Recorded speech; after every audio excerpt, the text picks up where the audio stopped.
पेट भरे अपना और विहार ना करे, समाज में जागृति के लिए नहीं जाए, तो वो बौद्ध मोंक नहीं हो सकता।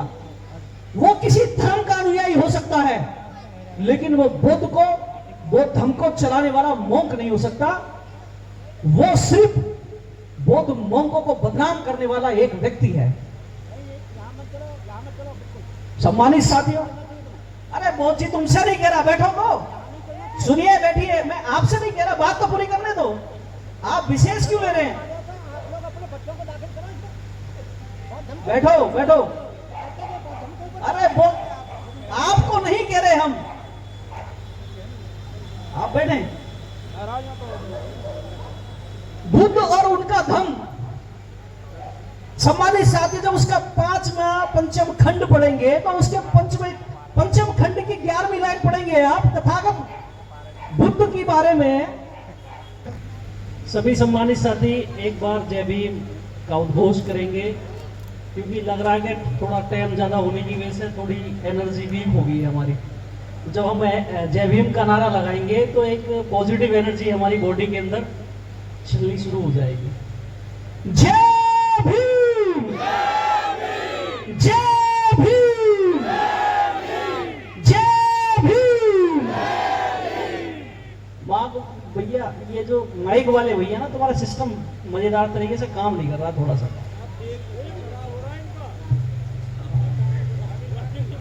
तथागत बुद्ध के चरणों में श्रद्धा सुमन अर्पित करते हुए, बोधिसत्व बाबा साहब डॉक्टर भीमराव अंबेडकर जी के चरणों में श्रद्धा सुमन अर्पित करते हुए, आज के इस पावन अवसर पर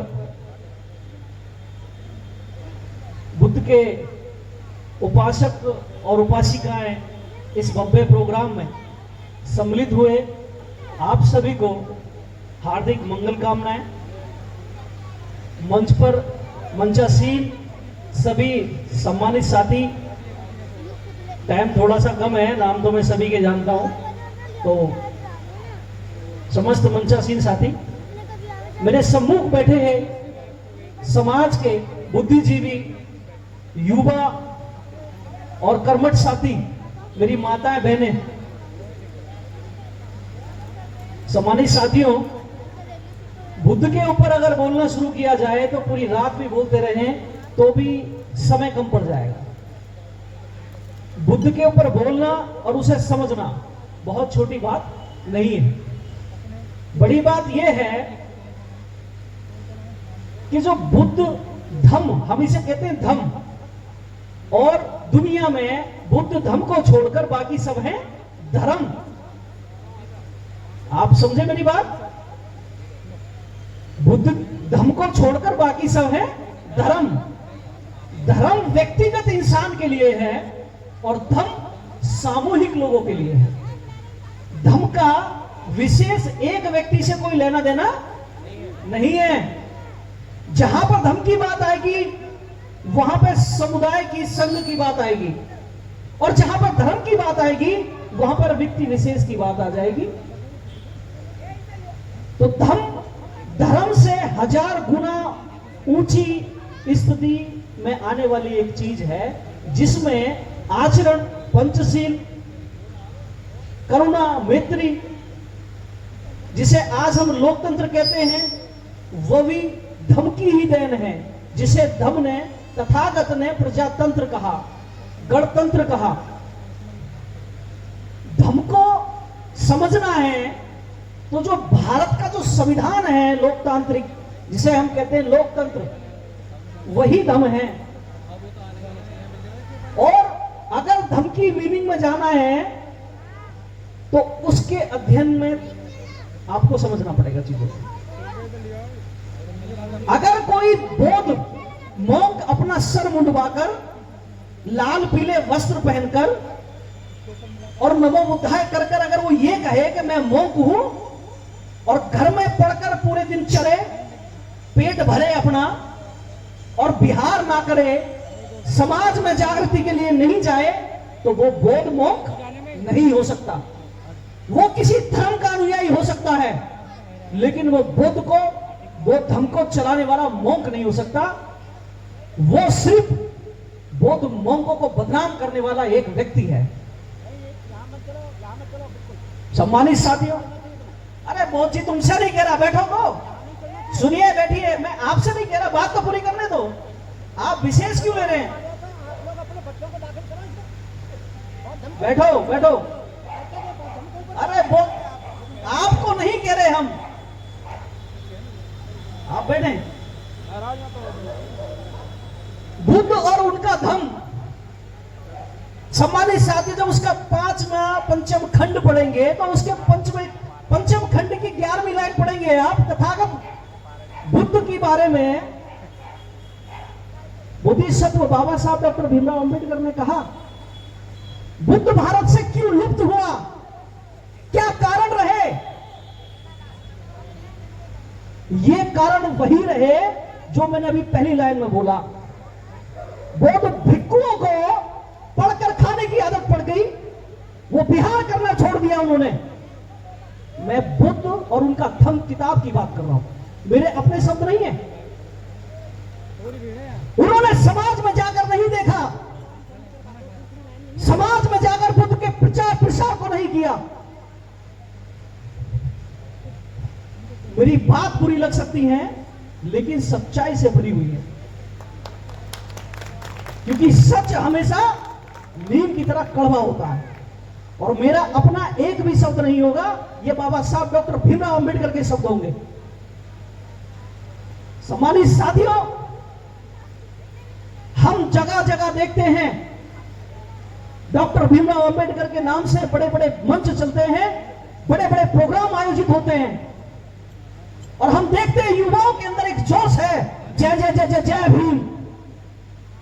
लेकिन जब हम उनसे पूछें कि जय भीम क्या है, बड़ा दुख होता है कि वो नहीं बता पाते कि जय भीम है क्या।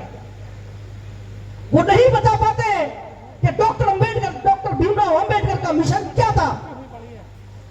हमारे बहुत सारे लोगों को एक बीमारी हो गई है कि मंचों पर जाएंगे और दूसरे धर्मों को गाली बकेंगे। उन्हें ऐसा लगता है कि दूसरे धर्मों को गाली बकना ये बुद्ध का धम्म मार्ग है, ये बुद्ध का मिशन है। नहीं हो सकता। डॉक्टर अंबेडकर ने दूसरे लोगों को वो जिस व्यवस्था में से आप और मैं हैं अभी हैं, क्योंकि हमने वो धम्म को अपनाया नहीं है, हम अभी झूठे बोध हैं, हम अभी फर्जी बोध हैं, हमने अभी वो धम्म को स्वीकार नहीं किया। ये सच्चाई है। तो डॉक्टर, हम अभी जिस व्यवस्था के लोग हैं, डॉक्टर अंबेडकर ने उस व्यवस्था को मानने वाले लोगों के लिए कहा कि सुनो, तुम अपनी इस ऊंच नीच, छुआछूत, अगड़ा पिछड़ा की जो बीमारी है, इसका इलाज करो और इसे ठीक कर दो, वरना कुछ नहीं बचेगा तुम्हारे पास। चीजें तुम्हारे हाथ से निकल जाएंगी, सब खत्म हो जाएगा, तुम अल्पसंख्यक हो जाओगे, खत्म हो जाओगे। तुम शासन किस पर करोगे? शासन करने के लिए जनता चाहिए, और जब जनता तुम्हारे साथ नहीं रहेगी तो तुम कैसे शासक रहोगे? उन लोगों ने डॉक्टर भीमराव अंबेडकर की बातों को नहीं माना।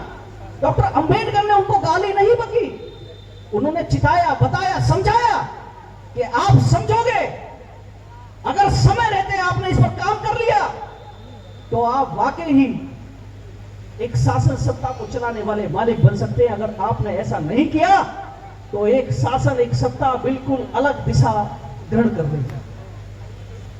जब डॉक्टर भीमराव अंबेडकर ने भारत में बौद्ध धर्म को दोबारा पुनः स्थापित किया, सम्मानित साथियों, हम सब एक बात कहते हैं, डॉक्टर भीमराव अंबेडकर ने 14 अक्टूबर 1956 में बौद्ध धर्म को स्वीकार किया।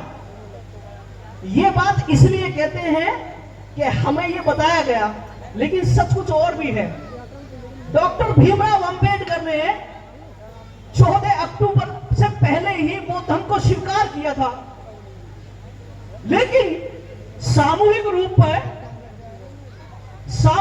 में वो एक आयोजन किया गया ताकि इस दबे कुचले, असहाय, कमजोर, जिसे हम दलित भी कहते हैं, जिसे हम SC ST ओबीसी कह देते हैं, जिसे हम बहुजन कह देते हैं, द्रविड़ कह देते हैं, जिसे हम मूल निवासी कह देते हैं, उसमें राजनीतिक चेतना को उत्पन्न करने के लिए 14 अक्टूबर 1956 में 5 लाख लोगों के साथ एक बड़ा आयोजन किया गया और उसमें दोबारा से डॉक्टर भीमराव अंबेडकर ने सामूहिक रूप से दीक्षा ली, जिसे हम याद करते हैं। क्यों ऐसा किया? मैं दीक्षा ले लूं अपने एक रूम के अंदर और आपको ना बताऊं, क्या पता आप भी मेरे साथ लेना चाहें। डॉक्टर अंबेडकर जिन्हें हम ईश्वर की जरा पूछते हैं, हमारी आस्था ईश्वर में तो नहीं, लेकिन डॉक्टर अंबेडकर में ईश्वर से ज्यादा हमारी आस्था है। तो जब हमारा ईश्वर, जब हमारा खुदा, हमारा भगवान, हमारा अल्लाह, हमारा वाहिगुरु, हमारा गॉड, जब वो इतना बड़ा आयोजन कर रहा है, तो मेरा तो सौभाग्य होगा, मेरा भी नाम उस सुनहरे पल में लिख जाएगा कि जिस दिन डॉक्टर भीमराव अंबेडकर ने बौद्ध धर्म को स्वीकार किया, उसी दिन मुकेश गौतम ने भी किया और नंदग्राम के बहुत सारे अनुयायियों ने किया। तो वो एक ऐतिहासिक पल था जिसे हम सब याद रखते हैं। बौद्ध धर्म, मैंने कहा पूरी दुनिया के अंदर धर्म सब है, लेकिन धर्म एक ही है, बुद्ध धर्म। धर्म को हम किसी एक शब्द में समाहित नहीं कर सकते, लेकिन धर्म को कर सकते हैं। धर्म करुणा, मैत्री, भ्रातृत्व की भावना रखने वाला, सबको साथ लेकर चलने वाला, सबके लिए करुणा की मंगल कामनाएं करने वाला ही धर्म है। लेकिन धर्म की परिभाषा बदल जाती है, जैसे कि आग का धर्म क्या है? जलाना है। अगर हम ये कहें पानी का धर्म क्या हो सकता है, तो जिस तरीके से चीजें अलग अलग होंगी, जैसे चोर का धर्म है चोरी करना, पुलिस का धर्म है कानून व्यवस्था को बनाए रखना। धर्म की परिभाषा एक शब्द में नहीं की जा सकती, और अगर एक शब्द में कहेंगे तो उसे इस तरीके से कहेंगे कि अलौकिक शक्तियों में अपनी आस्था रखने वाला व्यक्ति एक धार्मिक व्यक्ति है। यानी कि जो अंधविश्वास, जो अनदेखी चीजों पर विश्वास करता है, जो बलियां देता है, जो पूजा पाठ करता है, अंधविश्वास करता है, जो अंधकार को जन्म देता है, उसे हम धर्म कहते हैं। वहां पर उसका कोई डेफिनेशन सटीक नहीं बनता, इसलिए धर्म और रिलीजन की कोई भी एक डेफिनेशन नहीं है। सम्मानित साथियों, बौद्ध धर्म को जीना है तो पहले बौद्ध धर्म की शुरुआत अपने आप से करनी है, अपने घर से शुरू करनी होगी। बौद्ध धर्म का पैटर्न ही पूरी तरीके से प्रजातांत्रिक है। यहां पे एकल चलने वाली व्यवस्था नहीं है।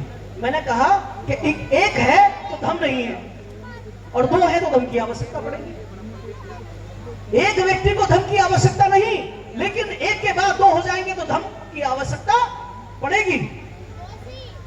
सम्मानित साथियों, मैं ज्यादा, मुझे ऐसा लग रहा है कि ज्यादा लंबा बोल गया। किसी को कोई समस्या तो नहीं हो रही? लंबा तो नहीं है? मैं सिर्फ इतना कहना चाह रहा हूं, देवदास उनको तो होगी, मुझे छोड़ दो। मैंने ये इसलिए थोड़ा सा समझाना चाहता हूं, ये बताता हूं मैं।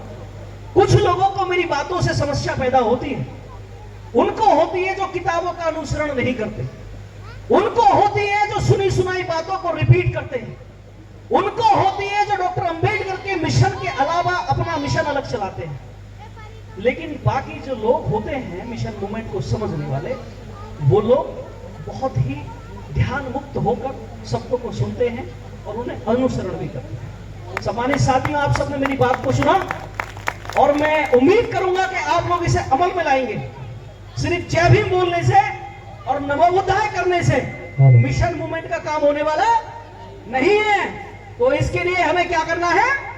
सामूहिक रूप से भ्रातृत्व की भावना, भ्रातृत्व यानी कि सभी लोग, सभी साथी मेरे युवा, मेरे भाई हैं, और जो मेरी बहनें हैं, मेरे समाज की, वो सब मेरी बहन बेटी, मेरी माँ हैं।